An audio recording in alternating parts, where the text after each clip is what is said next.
Hi காய், Sunday vlogs பார்த்துடலாமா? இன்றைக்கி சண்டே ஸ்பெஷலாக எங்கள் வீட்டில் சிக்கன் பிரியாணி, சிக்கன் கிரேவி தான் செய்யலான் இருக்கோம். காலையிலேயே போய் சிக்கன் எடுத்துகிட்டு வந்து சிக்கன் செய்ய ஸ்டார்ட் பண்ணியாச்சு. சிக்கனை நல்லா வாஷ் பண்ணிவிட்டு எண்ணெய் நல்லா காஞ்சதும் 2 லவங்கம், கொஞ்சமாக சோம்பு போட்டுட்டு வெங்காயம் சேர்த்திக்கணும். வெங்காயம் வந்து நல்லா வணங்கி வரணும். வெங்காயம் போட்டு நல்லா வணக்கி விடுங்க. வணக்கிட்டு அதில் கொஞ்சமாக கருவேப்பிலை சேர்த்திக்கணும்.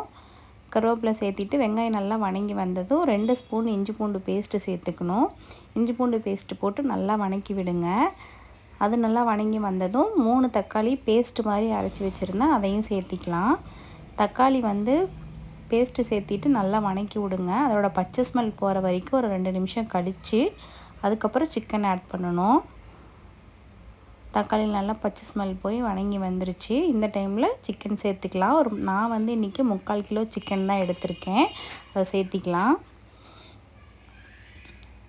இஞ்சி பூண்டு பேஸ்ட்டு, தக்காளி விழுது, இதுலேயே வந்து ஒரு 2 நிமிஷம் சிக்கன் கொதிக்கணும். இந்த டைமில் நம்மளும் மசாலாவை சேர்த்திக்கலாம். அந்த மசாலாவில் என்னென்ன ஆட் பண்ணியிருக்கேன்னா சீரகம், பட்டை, மிளகு, 2 வரமிளகாவை வறுத்து அரைச்சிருக்கேன். அதில் 2 நிமிஷம் கொதிக்க விட்டுட்டு நம்ம எப்பவும் போடுற மசாலாவை போட்டுக்கலாம். மஞ்சள் தூள், மிளகாய் தூள், அப்புறம் சிக்கன் மசாலா.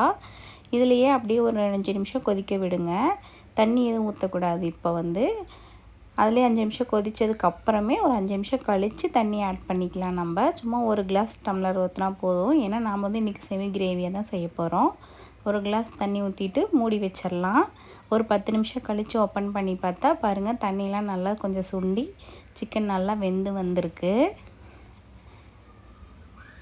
நான் இந்த சிக்கன் செமி கிரேவி செய்கிற கேப்லேயே அம்மா வந்து சிக்கன் பிரியாணி செஞ்சிட்டாங்க. ஏன்னா ஒர்க்குக்கு போகிறனால ஆளுக்கு ஒரு வேலையை எடுத்துக்கிட்டோம். நான் கிரேவியும் அம்மா பிரியாணியும் செய்கிறாங்க. இந்த டைமில் நல்லா வெந்து வந்த டைமில் கொத்தமல்லி தழை கொஞ்சம் தூவிக்கலாம்.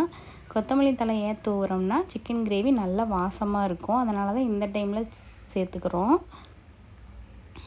கொத்தமல்லி தழை தூவி ஒரு 2 நிமிஷம் மூடி போட்டுருங்க. 2 நிமிஷம் கழித்து ஓப்பன் பண்ணி பார்த்திங்கன்னா சிக்கன் கிரேவி நல்லா மணமாக இருக்கும். சாப்பிட்றதுக்கு நல்லாயிருக்கும். அவ்வளோதான், நம்மளோட செமி கிரேவி ரெடி ஆகிடுச்சு. நான் வந்து சிக்கன் செஞ்சால் எப்போவுமே இந்த மாதிரி தான் செய்வேன். உங்களுக்கும் பிடிச்சிருந்தா ட்ரை பண்ணி பாருங்கள். அவ்வளோதான், பாருங்கள், சிக்கன் நல்லா வெந்து வந்திருக்கு. சாப்பிட்றதுக்கும் நல்லாயிருக்கும். அவ்வளோதான், சாப்பிட்டுட்டு ஒர்க்குக்கு கிளம்ப வேண்டியது தான். இன்றைக்கி எங்கள் வீட்டோட ஸ்பெஷல் சிக்கன் பிரியாணி, சிக்கன் கிரேவின்னு தான்.